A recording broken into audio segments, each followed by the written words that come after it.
Thanks everyone at Hack in the Box. It's always a great conference to be at, and it's always a cool city to hang out in. Every year, year after year, you guys tolerate me on the stage. So here I am again, once again for another hour on some of the kind of tricks that I've been working on recently and trying to make sense out of all this security stuff.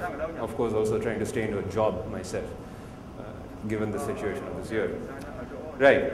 So, quick introduction, what are we going to talk about today and what I'm going to be doing for this next 1 hour. This talk is mostly going to be a collection of tricks on how to take all your common exploits or uncommon exploits, how exploits have changed, how the whole process of exploitation has now moved forward, given challenges like DEP or ASLR or different things coming in and stopping us. We have to always find new ways to evolve. So one thing I'm going to show is what's the evolution in part of exploits go, what are the avenues open to us. With this, how can we mass multiply our attacks? How can we quickly add up numbers and grab control of as much stuff as we can? Basically, for those of you guys who were in the other talk when Fyodor and Grug were talking about rubbish Russian stuff, I think personally they made up the entire talk, but if what they say is true, I know that it's true, they're really good friends. If what they say is true, botnets are being sold at $80 a day. You can buy a denial of service attack for $80 a day and take down something like Twitter. You can, rent credit cards, get passports scanned and whatnot. Now, how would you, let's say you want to offer these services, right? Yeah, run your own DDoS network for $70 a day and undercut the Russians. How would you go about doing that? You need to get a botnet, right? How the hell are you going to get a botnet? Well, I'll show you how. So what we're going to do in this talk is figure out how to assemble large number of computers together and control them.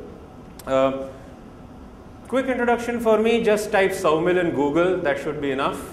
Hit I'm feeling lucky and it will work. For now it will work. Right. So, coming to the topic of the talk, we're talking about world domination. We want to be on every computer, on every desktop. Same statement as Bill Gates made, right, when they started Microsoft. So how do we get onto every computer in every desktop? Before we do that, there's 4 areas that we need to understand and we need to look at. First and foremost, evolution. Never ignore this word evolution. Human evolution, technical evolution, evolution of processes, styles, culture. Evolution affects us all. Then we're going to talk about a little bit about what the next attack ecosystem looks like for this year and probably for the coming few years. How is the attack scenario going to look like? What are the fertile areas of attack and how can we continue capturing desktops? All depends on a lot of factors like what's the popular software out there, how do people use the internet, or what kind of desktops do they own, what are their habits, what kind of protection mechanisms are there. So we're going to talk about all that.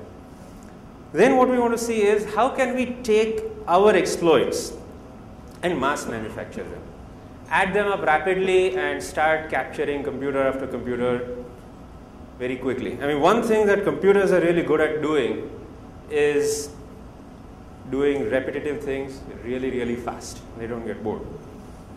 Right.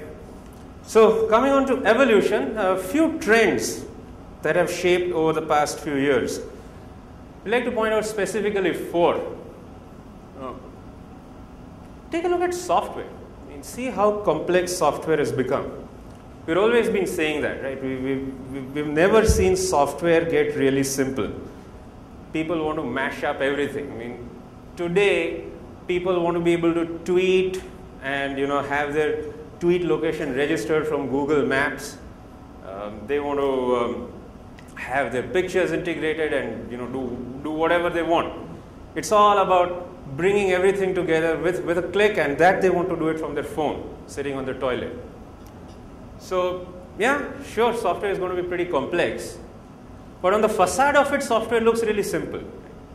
I mean, look at Google's interface. It's just one field, you type stuff and it does stuff, and behind it is a complex beast.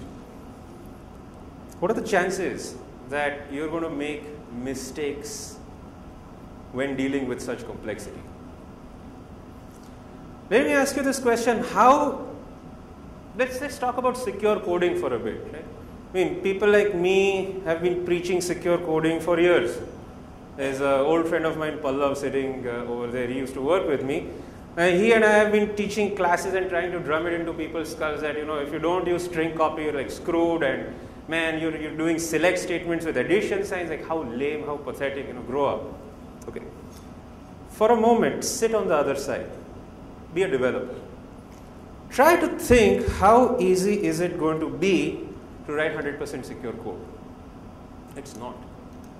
The reason why I'm saying this, because last year we had to suffer a development project. 8 years we spent in breaking web apps. Last year we had to build one, and I said, like, screw it, never again. Even if it's a lot of money, I don't want to build a website. Because I'm continuously threatened that what if somebody does this or that. First of all, very little documentation is available. To be very honest, the only really good source of enterprise-grade documentation comes from Microsoft. It's MSDM. Nobody else does a good job of documentation. So how do you code? Cut and paste things and mash it up. Use APIs. Now somebody has a problem, something's broken, so everything you've built on top of that is broken. Things keep on changing. There are some defensive trends coming in, but then the mistakes surmount the defenses always. Despite libraries, despite static code analyzers being plugged into your dev environments and QA and unit testing, there'll be some goofball who will always make a classic mistake on top. And this classic mistake is universal. It's not like, even Google can make mistakes. Harun and I are both witness to a Gmail flaw, which they didn't patch for over a year. I think both SensePost and we found it and kept being exploitable for over a year, and even Google didn't patch. Anyway, coming to user awareness. User awareness is rapidly sinking. Users don't have a goddamn clue what they're doing. They see a button, they're going to click it. What they see is what they believe. This is true. It's very easy to make users do whatever you want, right? Lastly, I do want to talk about standards. The quality of standards.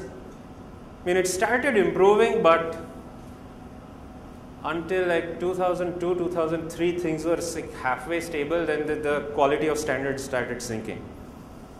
First of all, why the hell are we still at HTTP 1.1? When did this damn protocol come up? Came up in a nuclear testing facility underground below 3 countries in a ring, right? When was this built? 1990 something? I don't know. Protocol has moved only to 1.1. And what are we doing with this old, idiotic, stateless, and asinine protocol? We're running our internet banking on it, we're twittering on it, we're iPhoning on it, we're whatever the bloody helling on it. We're doing everything on a protocol that was never meant to do this stuff. On top of it, you have anybody looked at HTML5?